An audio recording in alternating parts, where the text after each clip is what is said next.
Greetings, everyone. Welcome to, what is this, episode 6. We just discussed it. I'm pretty sure it's episode 6. We think. We're pretty sure. As long as we didn't check and let us know Yeah. what episode we're on. Yeah, as long as we don't roll a 1, I think it's a 6. So it's a natural 20. Awesome. A natural 20 roll. We got it at 6. Yeah, way to waste it. Yeah, I'm getting them out of the way now.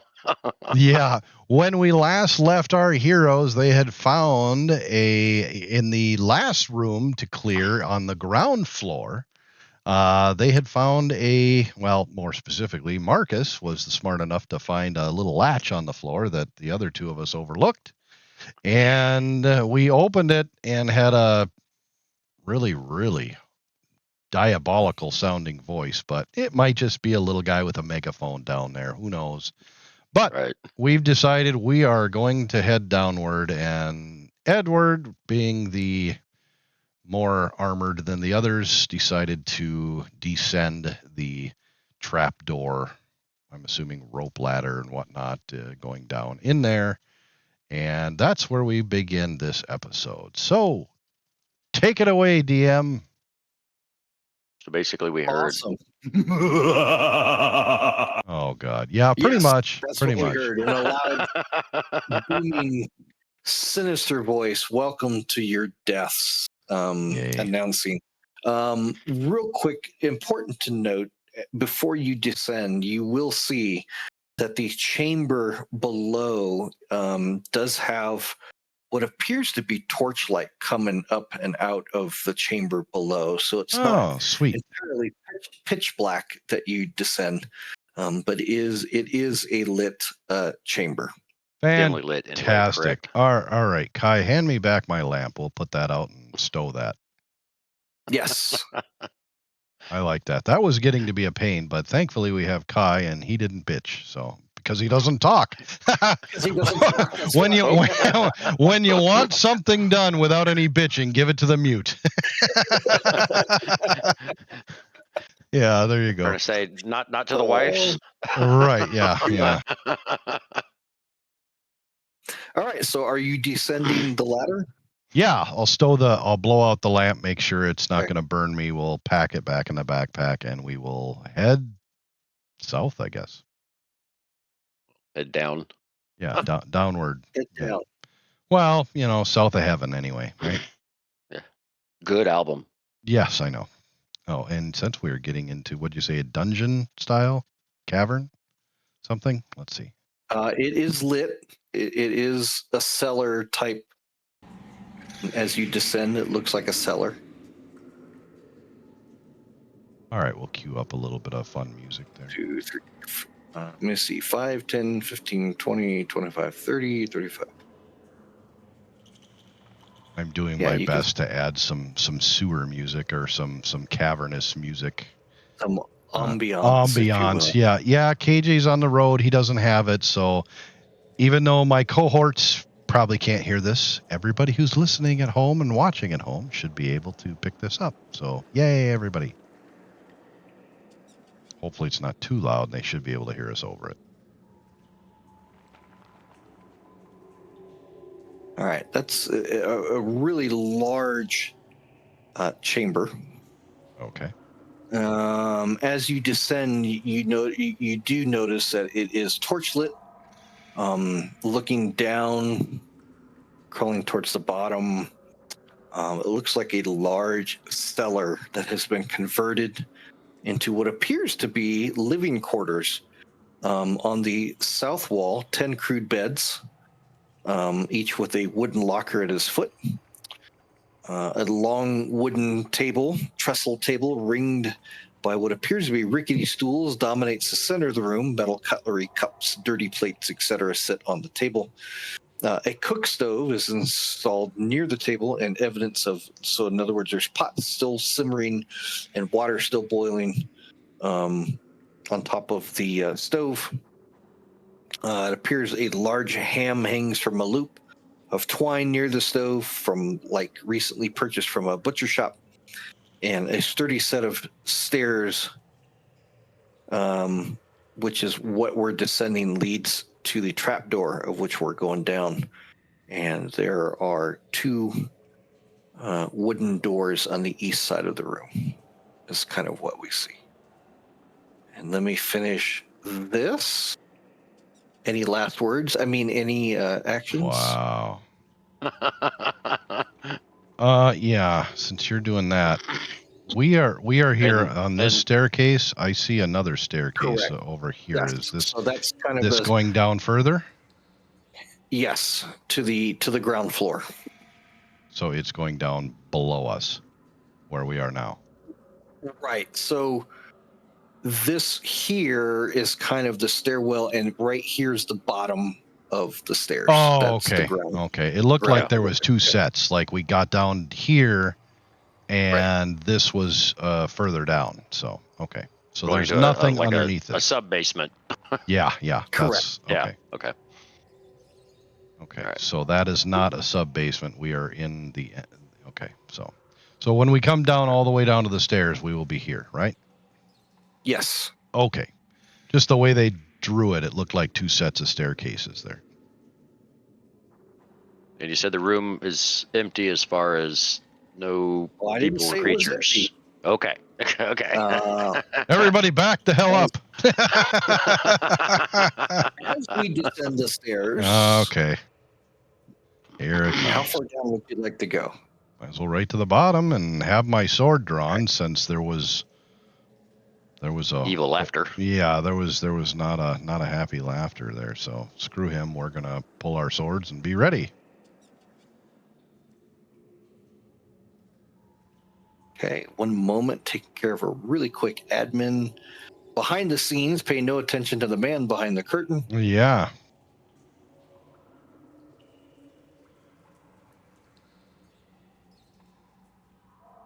All right. Everybody roll for initiative. Son of a bitch. Okay. Initiative. 17 for the paladin known as Ed.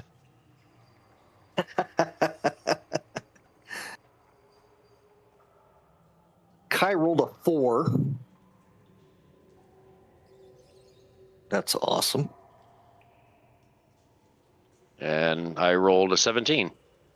Marcus rolled a 17. Marcus and Edward both have a 17, correct? Correct. Who has the higher dexterity? Oh, I'd be willing to bet him, but he went through the floor, and I didn't.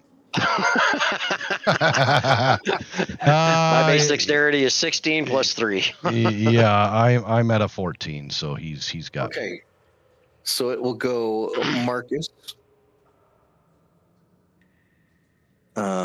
Edward,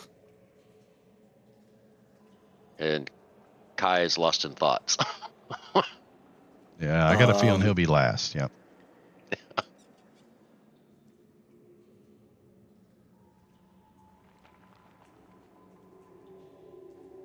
Okay, I have an initiative order. As you roll down the stairs. Well, I would have preferred to walk, but. Well, yeah, as you walk down the stairs. Thank you. As if they were set up an ambush expecting you to come down the stairwell, are what appears to be well, I have these labeled as a scout and two bandits.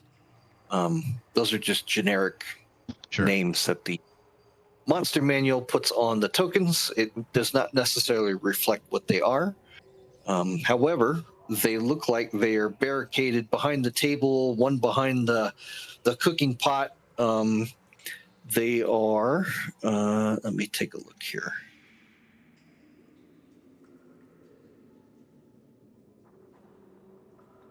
Two of them, in other words, the one on the north and the south, the one in the middle labeled Scout is a little bit different, but the one labeled Bandit A and Bandit B looks like they're wielding crossbows. Yay. Well, they could be crappier than you. That'll be all right.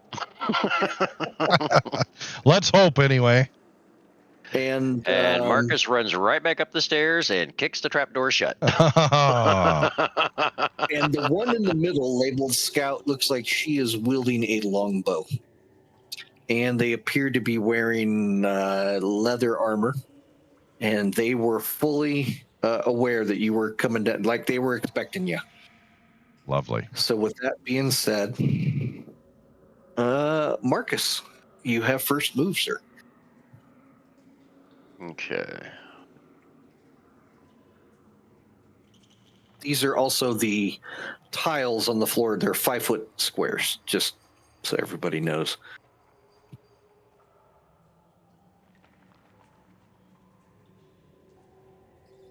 Do I have a clear enough line of sight to get a bead on Bandit B? Yes, you do, because you're kind of coming. You're Yeah. almost like elevated. Yeah, you're still right. up the stairs a little Yep. ways. Yeah. Right. That's why I was wanting to make sure that would I be incurring a penalty for firing No. over too No. tall and shorty?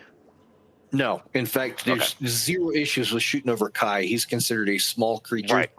Right. Well, I didn't figure I would have any problems with shooting over him. I just didn't want to be like, thumping Ed in the back of the head. Right. No, yeah.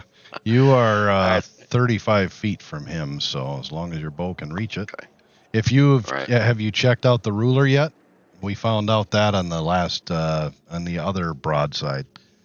You can click the ruler button and you can click the edge of yourself and hold it and drag it to your intended target, and it'll tell you how far it is.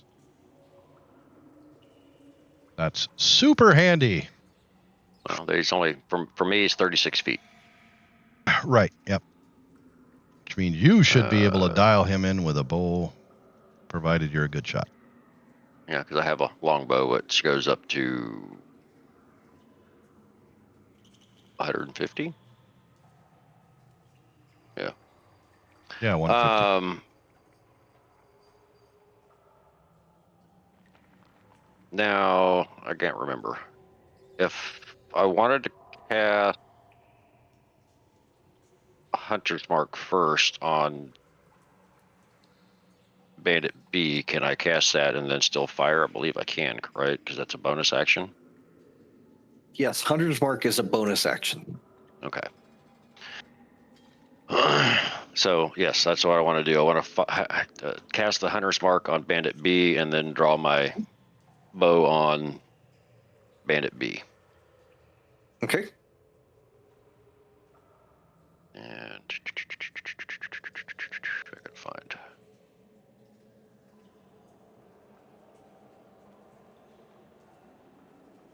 And I rolled a 15 and 5, makes 20 to hit. Okay, that'll hit. So roll for your damage. Okay. This is how it'll go off. Basically, roll for your damage. The Hunter's Mark then comes into play, and then that's when it takes the additional 1d6. Right. So there. Okay, so there's 4 for the normal longbow. Okay. And then the 1d6 for the force, which is a 6. So Bit of all 10 right. All right. So you strike him pretty much dead center in the chest, and then with the additional force damage of the Hunter's Mark, he is definitely bleeding. He staggers backwards with this surprised look on his face, like he just can't believe what got happened. He looks pretty bad off. Edward. And does slow come into effect on that too, or is that only if he moves?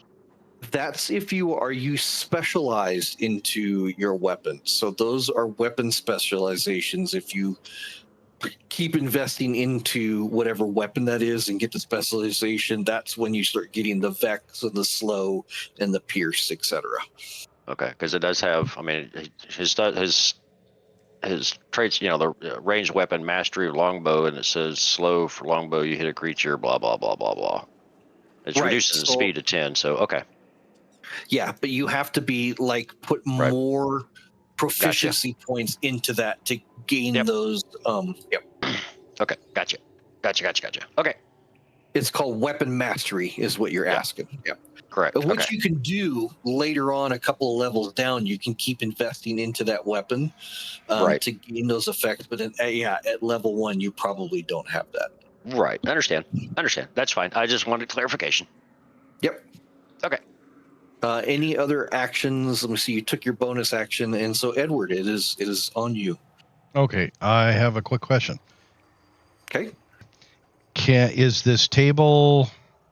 Let me draw. If I'm going from here, and I want to, from me to her is 25 feet, so I could theoretically run straight to her and attack. Can I Correct. jump up on the table, or does that count as another action? No, you can jump up on the table and run straight across the table at her if you would like. Yeah, and then I will attack her when I get in range. So that way Absolutely. I will do that and take a swing with the big old freaking sword. Now, let me ask you this. Is this the great sword? Yeah, I've been using it. Okay. Is this the great sword that you acquired from the armorer in Saltmarsh? This is the one with the aquatic runes. Okay. Yeah. Okay, that's the one I wanted to make sure. Yep, All right, go ahead. I've been using that one, and I've stowed the long sword across the back and Gotcha. set the shield on the back too, since that doesn't count now, since I've got a two-hander. So yeah, so let me go back over here and roll attack. 21.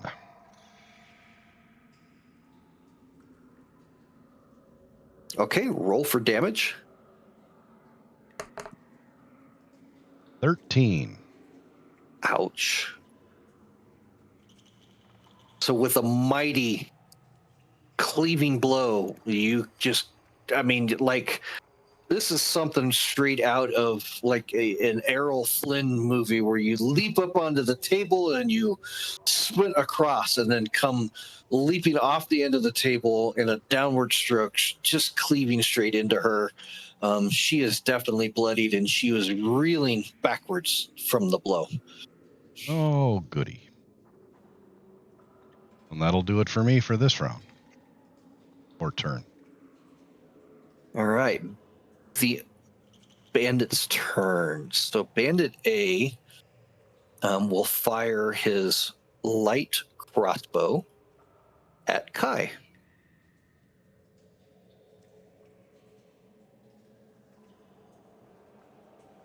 And he does not hit. Rolls a 12. Yeah. Yep. Rolls a 12 and does not hit. Scout is going to switch to, let me bring her stat sheet back up here. Time to invest in another monitor. Yeah. Yeah. I definitely want a bigger one now that I'm doing all these video and stuff. Yeah. My desktop is quite saturated with garbage right now. So as a bonus action, Scout will drop her longbow and pull out 2 short swords.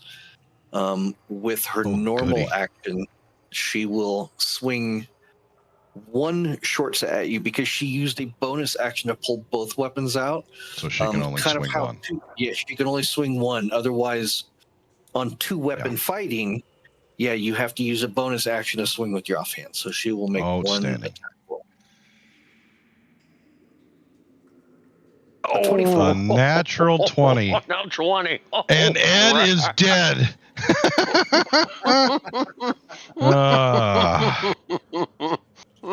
Yeah, you hit her that hard and you pissed her off. Clearly. A woman scorned. Hell hath no fury. Clearly. It was definitely her with the megaphone that shouted that shit to us earlier, I bet, too. And she rolls a 1. I don't know what that is, but we're going to check it out. Okay. Let's roll for her damage first. Which will be double, and this is not going to be good. No, because we're using the table in lieu of double damage. Okay. So you take 6 points of damage. Okay. Now the critical hit. She basically cleaves you like I mean, as you were coming down on top of her, she whipped out that short sword and kind of gutted you. And so starting next turn, you're going to take additional bleeding damage until you a heal spell is applied. Yeah, that's definitely going to be next on the agenda. Okay, so I need to eat 6. Yeah, so 6 points of damage. And Bandit B will return fire at Marcus. Kind of F me, F you. Exactly. And here comes Bandit B with his crossbow at Marcus. It does a 5 hit, sir. No, sir. That was Okay. a damage roll. Oh, that was a damage roll. I'm sorry. Thank you for checking that. Yeah, So it's a sorry, 10. Marcus. It's a 10 hit. That is still a no. Negative. Okay. Okay, and we got it right too, so that's important. And it moves. Whoop. I didn't mean to do that. I mean to grab the ruler, and it goes to Kai. Oh, what can he do? 33, 33, 41 feet.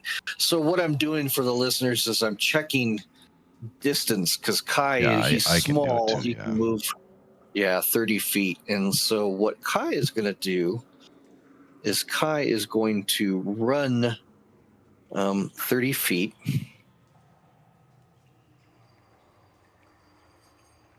She's 31 feet. Even if I put it at the edge of the character, Kai is going to follow suit, kind of up and on the table. And when he gets to his 30 feet, he's going to place his 2 fingers up to his temple, and he's going to squint his eyes and look at her intently.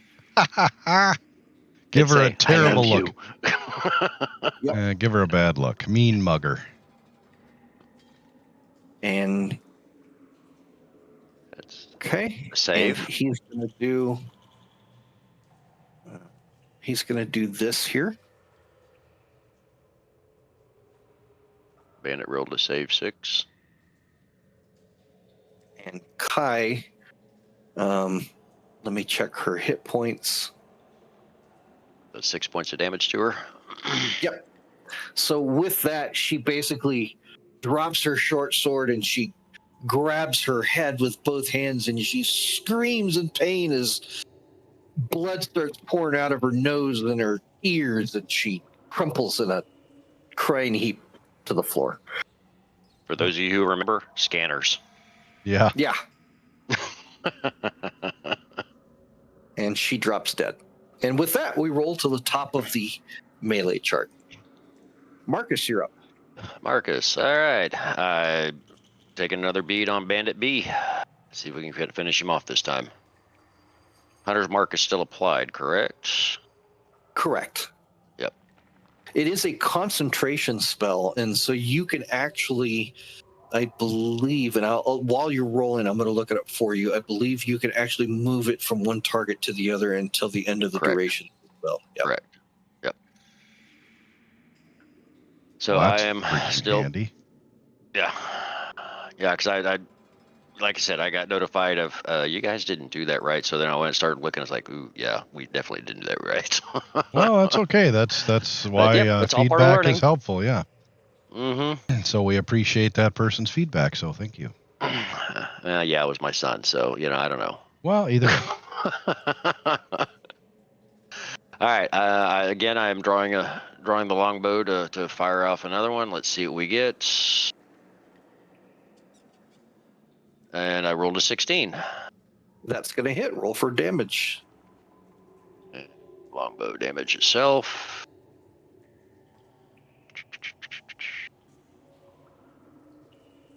is 9. Plus the hunter's mark on top. Yep. Roll for your. Total of 10.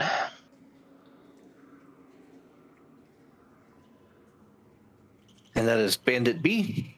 Correct. And would you like to describe the dramatic action of your killing shot, sir? With my second arrow, I strike him dead center into the chest, piercing his heart. And with an agonizing thump, he drops to the floor, clutching the arrow in his chest. Any other actions? Does it take a bonus action for him to move his hunter's mark to the other bandit? He can if he wishes. Oh, I was just let's do asking. that. Does it take the bonus action? Okay, then it's perfect timing. Yep. Yep. Let's go. Let's switch it to Bandit A. All right. So I'm going to put an aura. So for those listening, a green aura around Bandit A to denote the hunter's mark is now around Bandit A, of which I should have done before. We didn't know about it, so that's all right. Yeah. Now we know. Okay, and Edward, it moves on to you. But before anything, you take bleeding damage from the critical hit that you received. How much?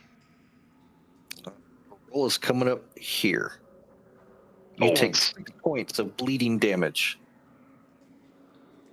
Well, I'm back to about toast. So we're going to. She stuck you worse than that. We did the pig.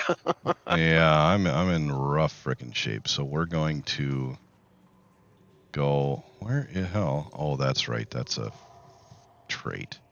I'm going to slap the old laying of hands, and I'm going to take all 5 of them. Okay, so that is a bonus action. Oh. You still have a move and an action as you are touching yourself so eloquently. And kind of as a reminder to everybody, we determined a house rule on the laying on hands. When applied, normally a paladin would need to apply touch, and so we kind of made a house rule that should he have to apply this to somebody else, it would require him actually physically touching them.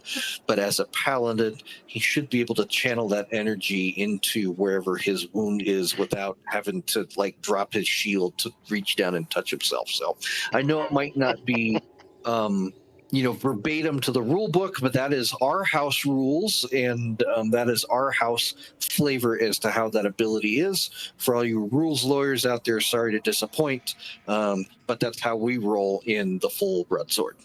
Got it. Love it. One question. If you don't like it, suck it. Does the laying on of hands stop the bleeding damage? Yes. Okay. So I am still under half, just so you're aware. Okay, so you're bloodied, but bleeding is stopped. Yep. Okay, perfect. And then I will... Well, that was the bonus action. I still am able to move in range of Bandit A and take a swing, which we will do.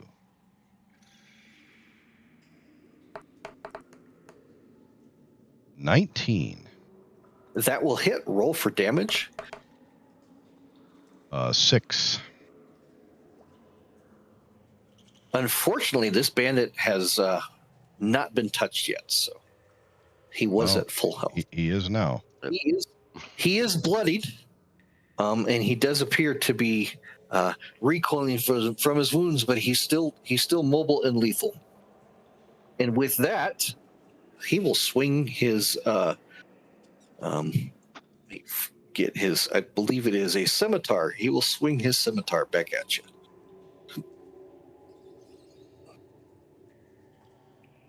Does a 15 hit, sir?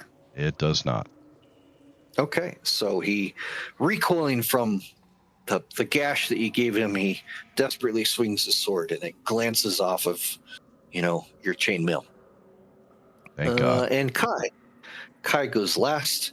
Kai is going to charge forth into combat and make his attacks.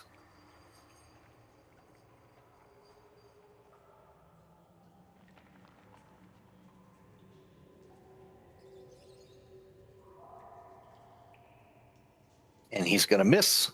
But with this bonus action, basically Kai charged forward and tried to perform a flying Chuck Norris sidekick off the table.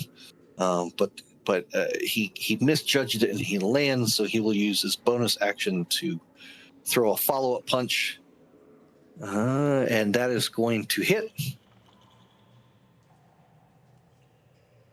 for a total of 5 points of damage.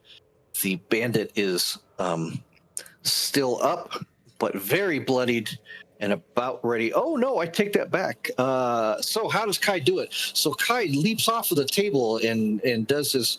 I don't know if you remember that old movie, Good Guys Wear Black, with Chuck Norris.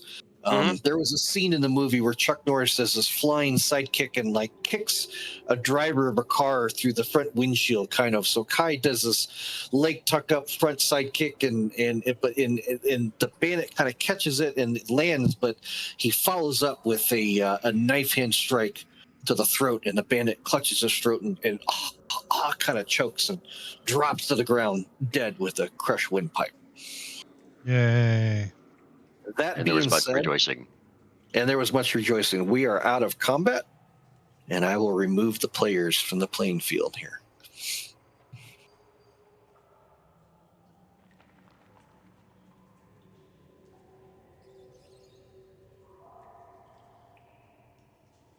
Okay, we are out of combat. Normal actions apply.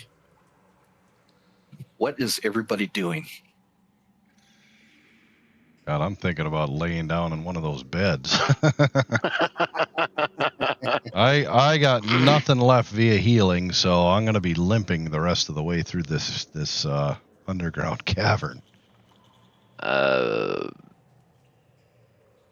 will move to you and hand you the healing potion that I picked up. The one from the desk? Okay. Well, what the hell? We're living dangerously.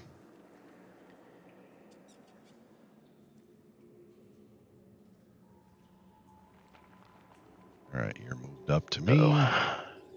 One healing I potion believe to it you. is 2d4 plus 2 per dose, and that vial has 2 doses in it. Right. So 2d. Oh, okay. So I can. All right. Well, let's do 2d4, and then we'll add 2 to it. There's 5, 6, 7. So you regain 7. That will get health me where point. I need to go. Okay. So it's got one more hit in it. Yes. Okay. Well, then I'll thank him, and if he wants it back, I can hand it back to him. You keep it for now. All right. Well, then I'll stow it in my little pouch. I'll have to add that to my sheet here. Deleting it from mine. Because I have 1 left. Because I started this with 2. Oh, okay. Well, we'll have to add some more later, provided we make it through here.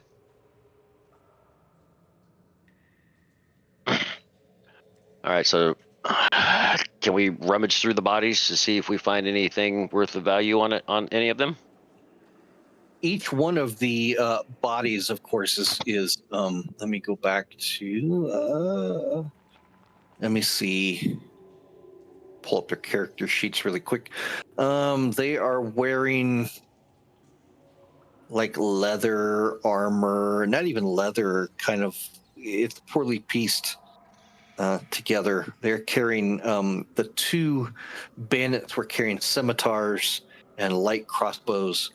The scout was carrying the female scout was carrying I want to say a longbow.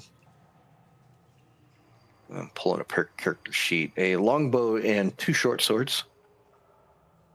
No gold, no nothing, no other provisions. Yeah, roll. Hold on a second. Let me pull. I got a table for this. Let me pause for a brief moment. Oh, that's no problem. Marcus, when you put that potion of healing into your inventory, where do you roll it? Because I see it there, but it doesn't give me options to roll. Let me get back to my inventory here.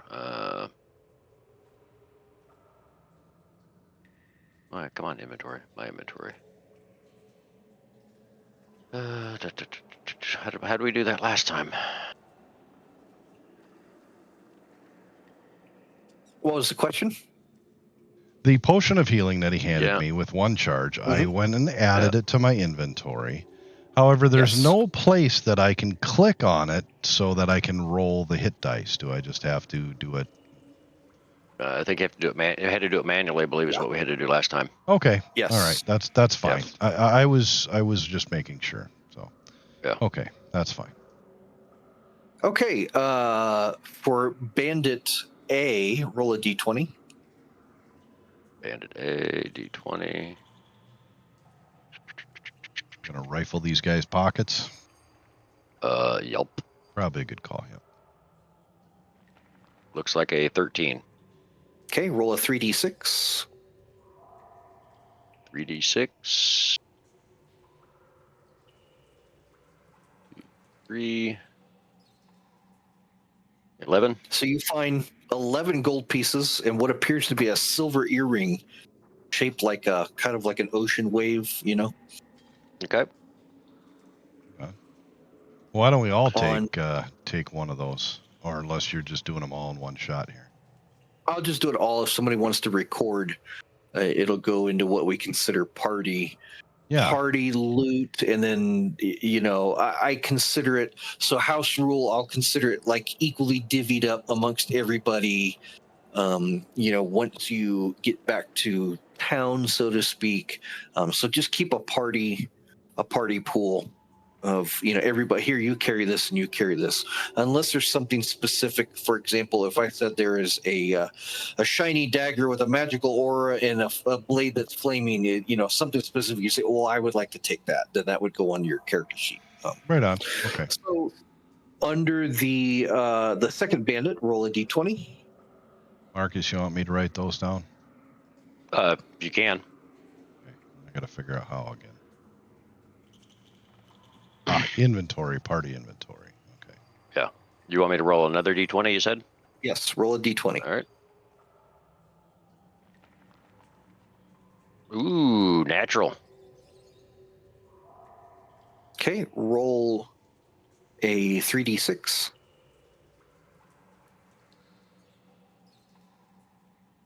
12. So on that, man, he must have been like a noble's offspring or something.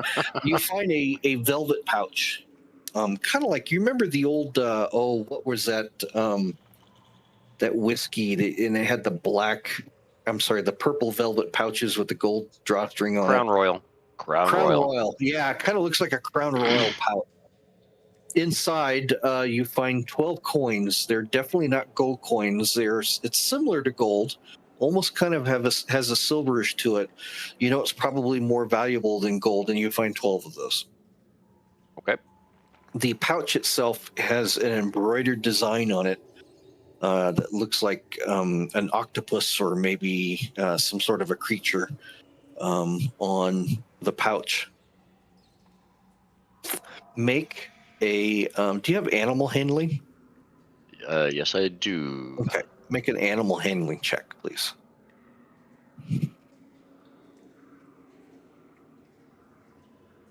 Okay. 17. Yep. So the animal, the octopus shape, has tentacles and a beak. You definitely can identify it as it looks like a kraken or a giant squid. It has a shape to it. Okay. Make a let me go to your character sheet here. Make a religion check, please. I lost that a long time ago. Yep. And that was an 11. Okay. Yeah, you don't find anything particular. Nothing really strikes your mind about the kraken embroidery on the velvet pouch. Right. The third bandit, roll a d20.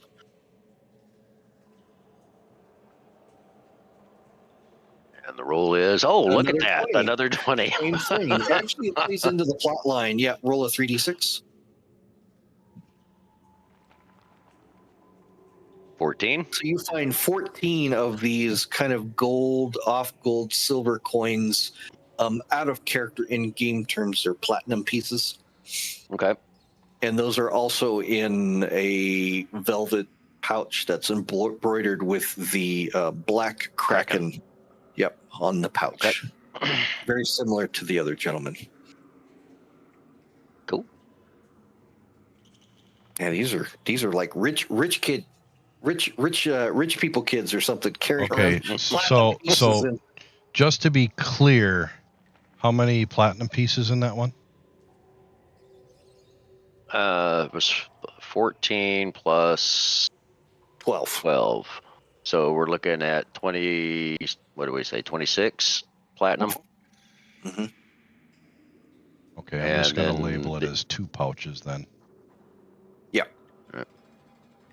And our standard conversion is each platinum piece is worth about 10 gold pieces. Yeah, we'll just leave it at that, just so I can have it on there and make it easy. 2 and pouches. then the other was 11 gold, just regular 11 gold. I got that. Yeah. And the silver earring. Yep, I got silver earring, 11 gold, and platinum pieces contained in 2 pouches with a black kraken on it, amounting to 26. So that works. Perfect, and that's in party inventory. See what happens when you loot the bodies? Well, yeah. Well, he said he was going to take them away, and I'm like, oh, they're gone already. Okay, well, that sucks. I was just taking them off the map. Okay, no worries. So it doesn't clutter things up. Yeah.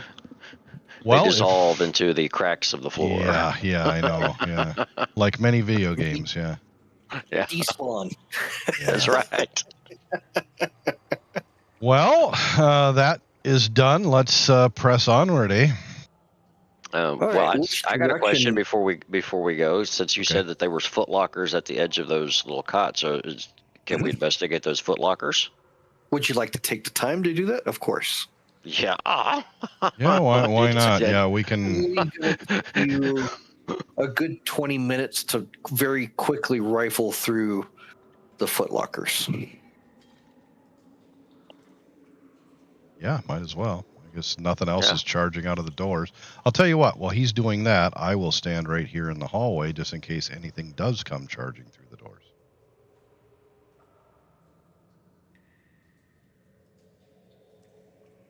I mean, heck, we found platinum pieces on. Yeah, I would imagine they have them with them, but yeah. Yeah, I'll go back to the party inventory and keep adding up if need be. Okay, Ed, we'll get back to the foot lockers. Ed, as you round the corner, Ed, the paladin, Ed.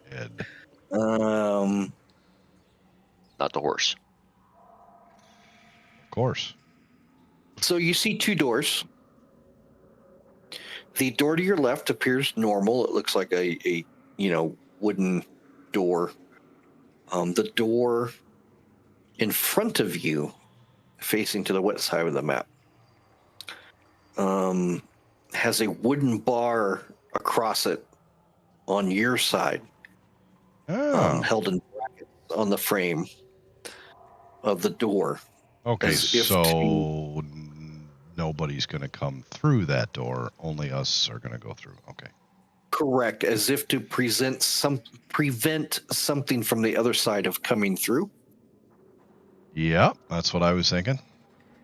And in large letters, scrawled in chalk across the door, are the letters DANGER. Okay. Hey, Kai, can you go read that and tell us what it says? Yeah. Let him go decipher that while you loot through these boxes, and I'll stand at the other door. So, this is the door that has in chalk the letters danger scrawled in large bold letters across, and that is barred. This door appears normal. Right on. Well, like I said, I'll stand right here and just wait in the hallway here while he rifles all those bins at the lockers. Yeah.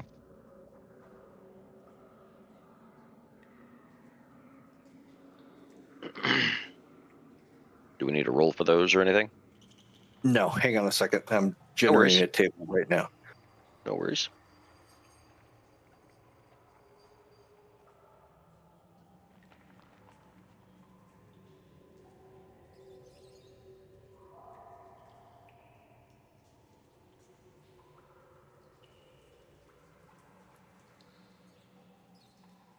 So as you're going through the lockers, how do you want to handle all of the stuff that you find? Like, do you want to put it in a pile, or are you going to leave them in the lockers? Like, what are you doing with it? Because you're going to find various personal items, coins, stuff like that.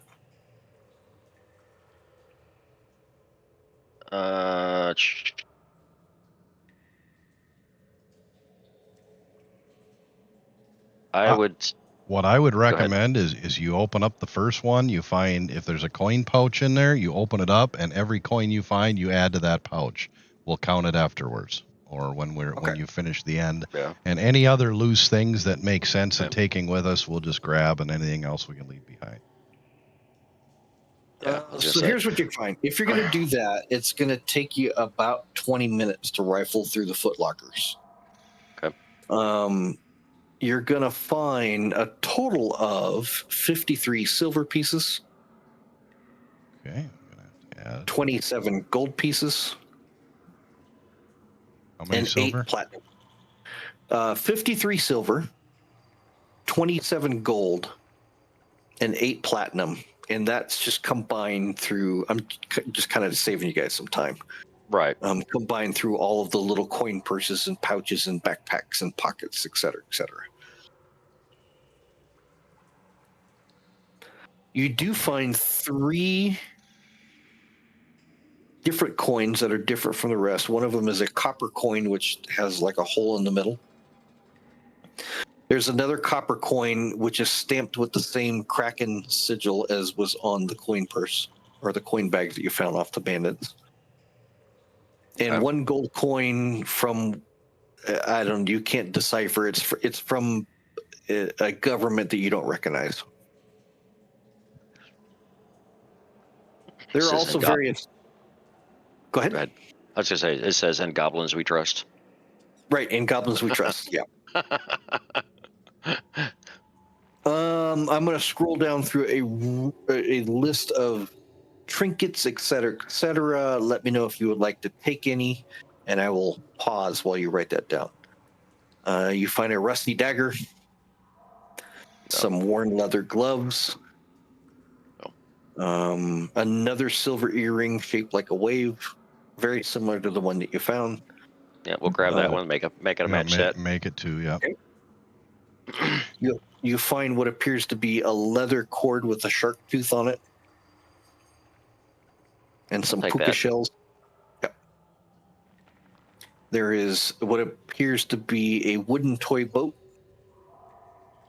kind of a child's toy. Anybody?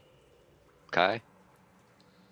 Nope. Yeah, no. Kai has no interest in a toy boat, but thank you for asking. I thought maybe it might be his size. A set of dice. Okay. Ooh. Oh. A vial of lamp oil. Hey, Ed. A half-empty bottle. I'm sorry. A half-empty bottle of liquid, which appears to looks like a rum bottle, maybe, perhaps alcohol of some sort. Okay. And a pouch of pipe tobacco.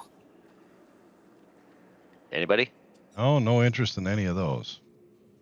Nope. The coins we'll spend. We'll do that. You find a folded note. Well, I want to grab that. Can I unfold a note? And another scrap of parchment. Anything written on the parchment? The parchment, if you open it up, it's got smudged. It's very tough to read. It's got some numbers and dashes and like quotation marks written on it. Take that in the note. Could come in handy for something. The other note, it has a crude map like hand drawn as if by like a 4-year-old with crayon. It's basically got a big X and then a circle, and the circle says Salt Marsh, and the X is on not in the circle, and it says Drop Point with a dotted line connecting the two. Okay. Well, we'll definitely want to take those. All right. Well, what are those then? I've got to add them. There was the note and the scrap of parchment. The note had a map on it, and the scrap of parchment had smudged numbers and dashes on it. And what'd you say? Quotations? Yep. Yep. They're basically latitude and longitude.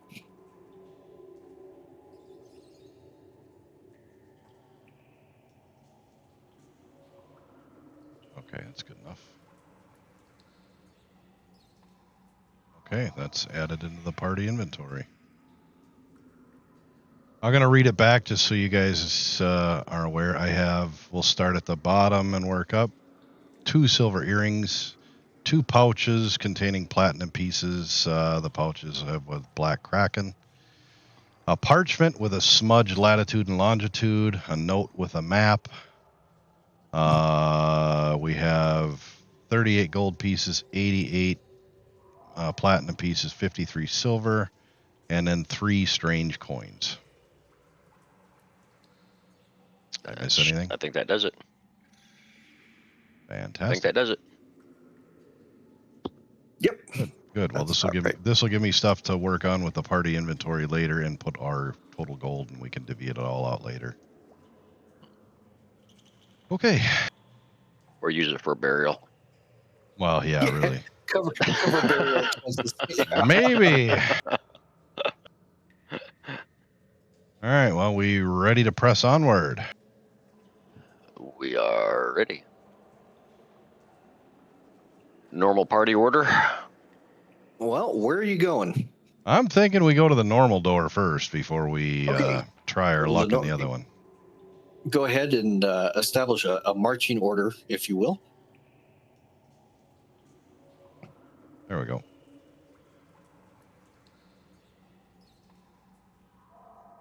Okay.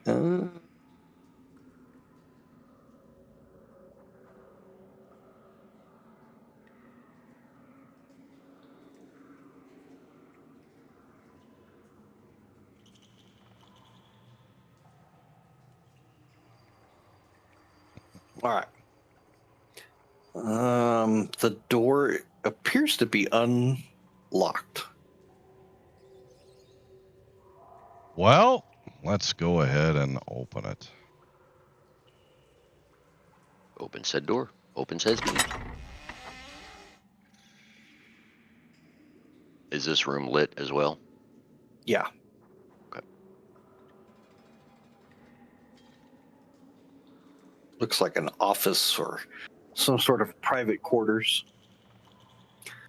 Unlike the previous room, which almost looks like kind of a barracks, the way that the beds and the chests were lined up, this small room holds comfortable furnishings and appears to be well cared for. Officers' quarters. What's that? Officers' quarters. Yeah, a comfortable looking bed in the northwest corner has a wooden locker at its foot. A small wooden table stands against the east wall with a padded leather chair beside it. On the table, a brass 3-branch candlestick with 3 burning candles provides the room with bright light. The candles, though not fresh, are far from spent. Under the table is a small wooden box and an unlit bullseye lantern with a movable shutter over the lens. On a shelf above the table sit 3 books in the northeast corner. And in the northeast corner is a closed wooden wardrobe. What sits at the foot of the bed? The room is unoccupied. Other than that, what's that? This thing right here, is this a chest at another foot locker? Yes, that is a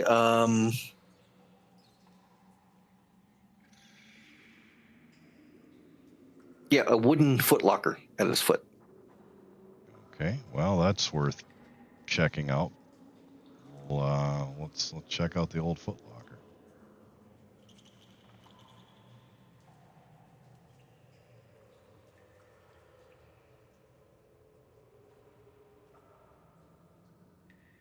Is it locked? Hang appear on to a be second. locked? I'm looking. He did not expect us to go for the footlocker so quickly. Yes.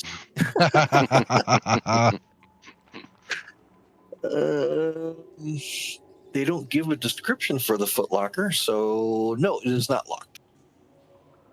Okay, well, if there's no description of it, let's just flip it open and probably find it empty. Yep. It is empty. Hang on a second. Okay. Pause Okay. for a brief moment. Pause for a brief moment. Listen to the soothing sounds of the nearby cavern. So, a salt-stained oak chest with iron banding, smelling faintly of tar and mildew. The lid creaks when open, and the inside is lined with old sailcloth to keep out the damp. Inside, you will find a rolled-up set of worn oilskins, a pair of cracked leather sea boots, one with a broken heel, a faded red bandana, and a small folding knife with a bone handle. No interest to me. Not all that exciting. No. Well, let's press to the wardrobe and give that an open and see if there's anything fancy in here. So that would be, Northeast corner. yeah.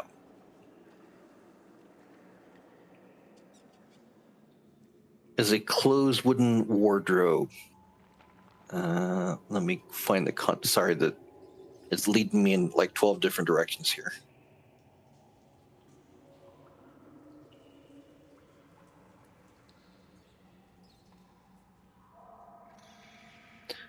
So a tall salt-stained wardrobe of dark oak has brass hinges, green with corrosion, so it's been there for a while. Faint scent of mildew and sea salt clings to the wood. When the doors creak open, a faint draft of cooler air spills out as if the inside has been shut for years. Inside, you'll find a heavy woolen cloak with frayed cuffs, 2 linen shirts, yellowed with age, a pair of patched trousers, and a faded blue sash embroidered with appears to be a black kraken on it. There's also a pair of knee-high sea boots with worn soles, a leather belt, the tarnished brass buckle, shaped like a ship's wheel, and a wide-brimmed hat, of course. All right. Anybody have interest in an old captain's outfit? No, not right now. I was gonna say, it looks like a Kraken's captain outfit. Yeah.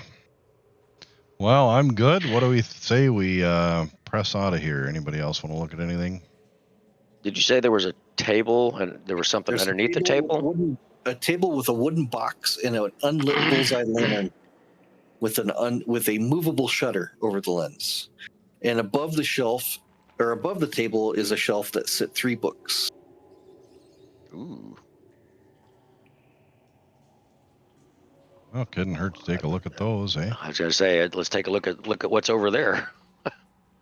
Okay, which one are you looking at? I'd imagine one of you guys would while I'm going through the wardrobe. So look at the bookshelf. Okay, there's 3 books. And they are? The first one appears to be a volume of erotic poetry, fully illustrated. Ooh. Ed? Basically the Realms version of a Playboy magazine. The full broadside after dark. Exactly.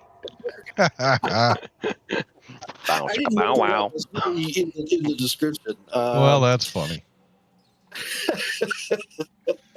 Go to our subscriber section if you're over 18 for the outside after dark, hidden behind our paywall, and you too find the contents of a volume of Forgotten Realms erotic poetry, fully illustrated. There is appears to be an almanac listing, like a naval almanac listing tide times an area for the coast around Saltmarsh, and it basically covers about 100 miles of coastline if you kind of look at the map. And the third book looks like has something to do with religion. Something to do with religion. Mm-hmm. Grab that one. Okay. Okay, I will add that one. Just wrong way. Anybody want the almanac for anything? Or I think if there's it would be a reason. Boy, I don't think so. It doesn't do us any good.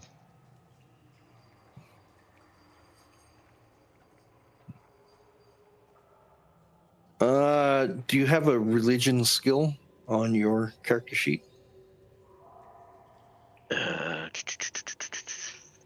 Yes, sir. Okay, make a religion check.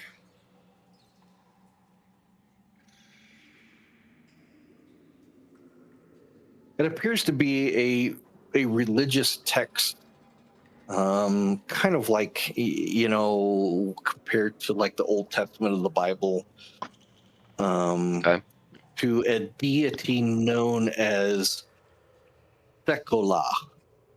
And if you kind of read in a little bit, the deity is kind of a god or a deity that takes the form of a shark. Then you see references as the great shark, the shark father, the joyful hunter, caller from the depths, etc., etc., etc. That's something you want to keep or no? Inside, go ahead. I was just say, yeah, it might be worth something to somebody. Okay, we added it. So inside of the book, as you're thumbing through it, has got a parchment paper. Ooh. With some writing on it. Can I decipher the writing or read it? It's in common. Yeah, it's in common. Okay. Hold on. Let me pull up your character sheet. Oh boy. This is interesting because it plays in your character's background. Of course it does. I'm glad you opened that up.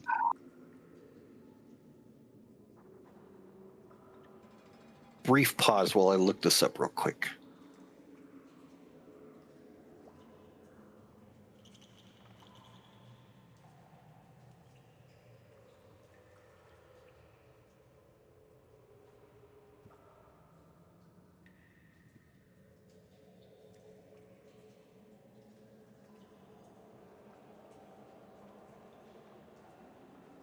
Now the question is, do we go thumbing through some of the other books too? You know, it might not be a bad idea to at least flip the pages and see if there's anything loose hanging out of them. You know, pick it up and give it a shake, see if anything falls. A saving throw. Uh-oh. A wisdom saving throw for me, Marcus. Marcus, okay. Whew. Marcus only. 6. So you did not make it. Nope. I'm sure. You were overcome by fear because what you're reading in common tongue is also translated into goblin. Oh, lovely. So roll a d6. 1. So for the next hour, you are at a disadvantage on any skill check or attacks because you're overcome by fear because of your childhood memories. Okay. It says it's a 1. So as Marcus is running through this, he pulls up this piece of paper and he turns just white. His skin goes white and he almost stammers and steps back and almost has to catch his breath as he very quickly throws the book on the table with the paper. Has to step back away from the book. That's what everybody will see.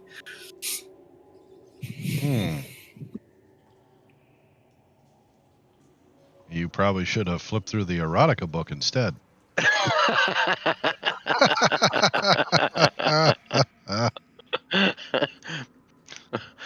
Well, I didn't think I was going to play as a degenerate, so. Yeah, right. Anything's possible in D&D. Of course. So, out of character, we'll take a brief pause quickly. Marcus, if you'd like to take a minute and discuss your character's background as to why you would react so critically to reading Goblin script on a piece of paper. Indulge our listeners real quick. I gotta find it. There it is under notes. Okay. The main reason why is because back when Mark was around 16 summers old, he was out patrolling near the forest, hunting for game, and he happened to come across a band of goblins preparing to ambush some travelers along the trade routes. And, he was full of bravado and thought that he could thwart their plans alone, and started firing, some arrows at them. Well, didn't work out the way he had planned on it, and he kind of got overrun by the goblins after just firing off a couple of shots. The goblins were able to subdue him and drag him into their underground lair, a maze of caverns through the rock and shadows, where the shadows danced and echoes, and everything. So they kind of held him captive for nearly 3 years in this dark cave system. During the time of his captivity, he was actually able to learn some of the goblin language, so he's actually able to understand, just for survival instincts, just be able to survive and being able to deal with his captivity. And he finally, eventually, was able to get away from the goblins, but ever since then, he's kind of had this hatred of goblins, but at the same time a fear of goblins. He's okay if he's comes across like one or two, maybe he's okay, but if anything more than that, it usually triggers a fight or flight memory for him. So that's why he when he comes across something in goblin, it stirs that emotions that he has. Rock on.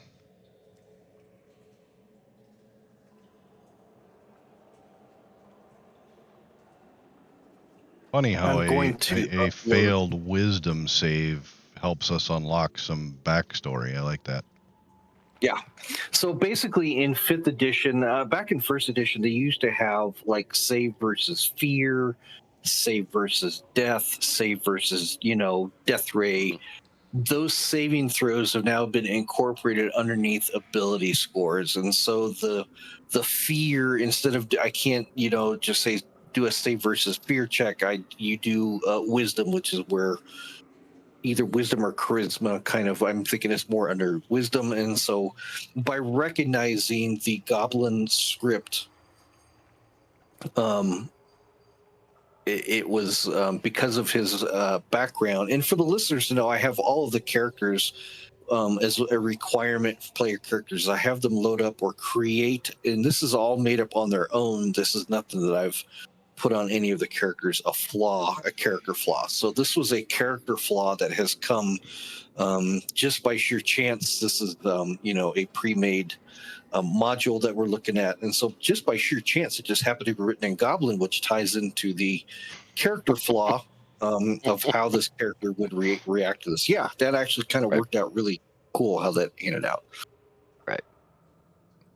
I'm going to load up very briefly.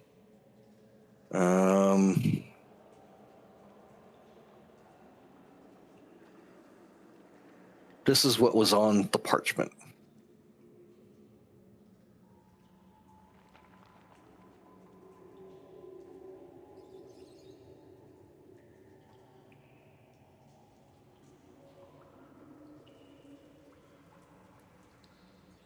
Interesting.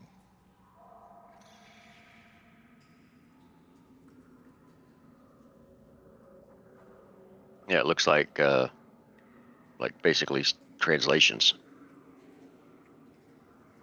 Yeah. Attack Yaga Yaga Bog or Bog.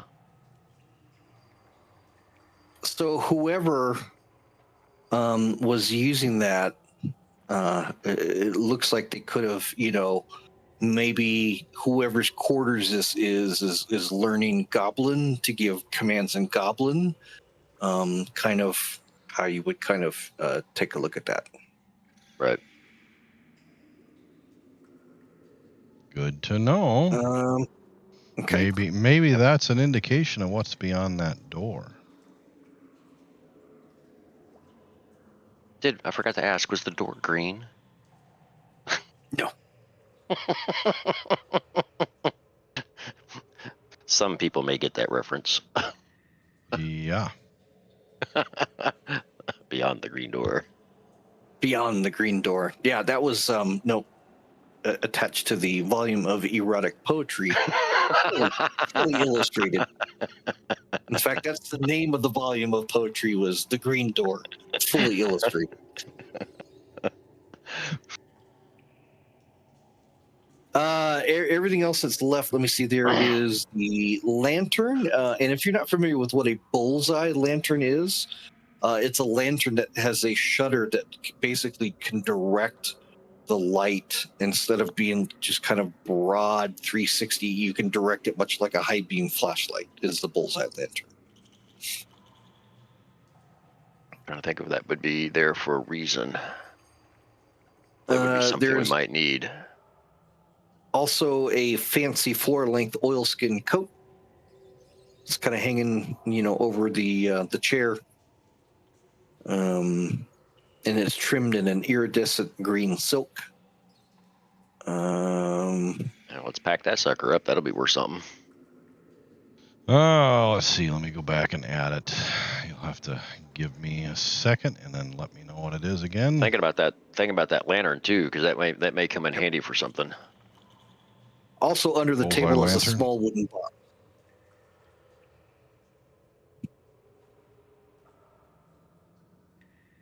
Sorry, Damien, what were you saying? I said under the table is a small wooden box. Wooden box. Yep. Is any latching or locking mechanisms on the box? No, it's like a little hope chest kind of a thing. And can I open it? Absolutely, you can. And peer inside and see the depths of my soul?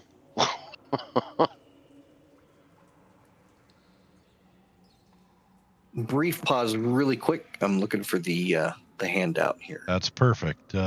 Marcus, what was that green silk item? That was that jacket. Is what he said. All right, I'm just going to put it down jacket. as green silk jacket. Okay. Yeah. It may not be worth anything or nothing, but who knows? Oh, whatever. We can, take it in, have it identified, and sell it if need be. Right. Just want to put it into party equipment. That's all. Right.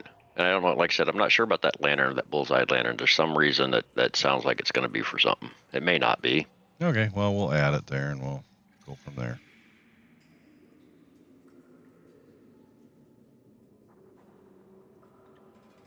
So I have a handout for you because you're going to find a document on the inside. I will load it up for our next episode. I can't seem to find it right now. Okay. But basically, when you open up the wooden box, I had downloaded it and I forgot where I put it. So for that, I apologize. So next episode, we will bring up an actual visual of the handout. There is a parchment inside the wooden box. And when you look at the parchment, it's basically got, in this order, it's like a long line and X, a long line and X, and then the next line will be X long line, X long line, and then the next line will be long line, long line, long line on the parchment. All right. Well, I'm just going to add that. Yeah. Yeah. I will have a handout for the next episode. Yeah, that's fine. That is. And then we'll put that up. Good enough.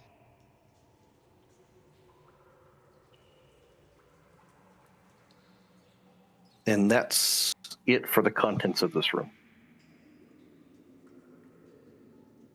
Well, all right. Well, then I would suggest we walk back out into the main area.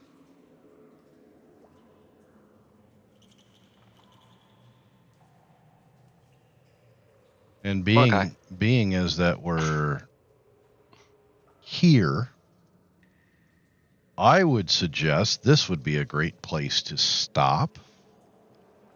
Not only the episode, but also for our characters. And the reason I say that is if I'm taking a look at this whole area that we're in, there's one way in, one way out. The door upstairs, if we close that hatch and bar it somehow, that prevents anybody from coming down into the trap door area from coming in. And Correct. the other door is already barred. So what I would suggest is we figure out a way to bar the trap door hatch so nobody can come down without rousting us. And I would suggest we all lay down and take a long rest to recover all of our spells before we press on into the danger zone. That is a great idea. So before we depart, winding down towards the end of the episode, okay, let's go ahead and establish ourselves into where the party would be as far as a camp setting. And an order. We would definitely need a watch order or a rotation of watch. Right. Okay, well, I would suggest, I don't know how banged up you guys are, but I'm out of damn near everything, so I need to go down and get some rest. So I'm up now, however, so if you guys are okay with that, I can stay up unless Kai's able to stay up for a handful of hours and just read one of the... Maybe he can sit at the table and read an erotic novel. I don't know. Although he doesn't read, maybe he can just look at the pictures. Look at the pictures. Yeah. And as long as he sits on the far end of the room, maybe we'll let him sit on the far end of the room near the hatch. And the other two of us get some sleep, and whatever he does over there stays over there.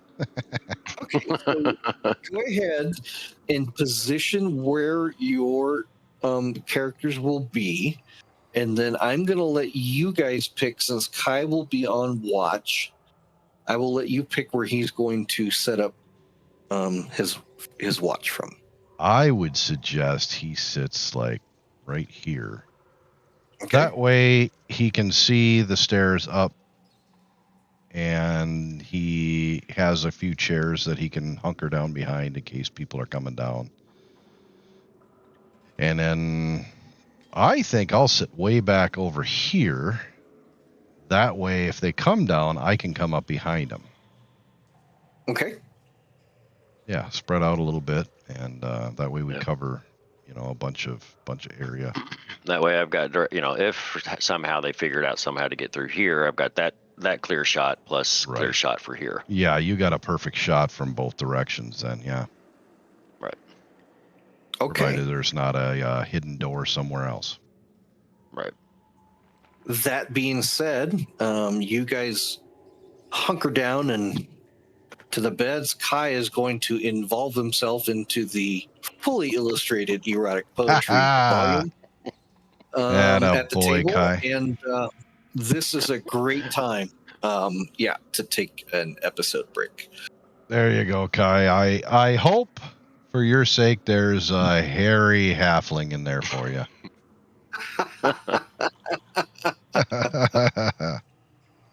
It's all about the feet, the hairy feet. Yeah, I know. Yeah, they are quite the thing. The halfling foot fetish. Yeah, no good. No good at all. All right. Well, that will do it. Thanks, everybody, for listening / watching. And we will be back when we're back. Hopefully not too far down the road. And we'll be back with another episode. So till then, take care. Goodbye. Bye-bye.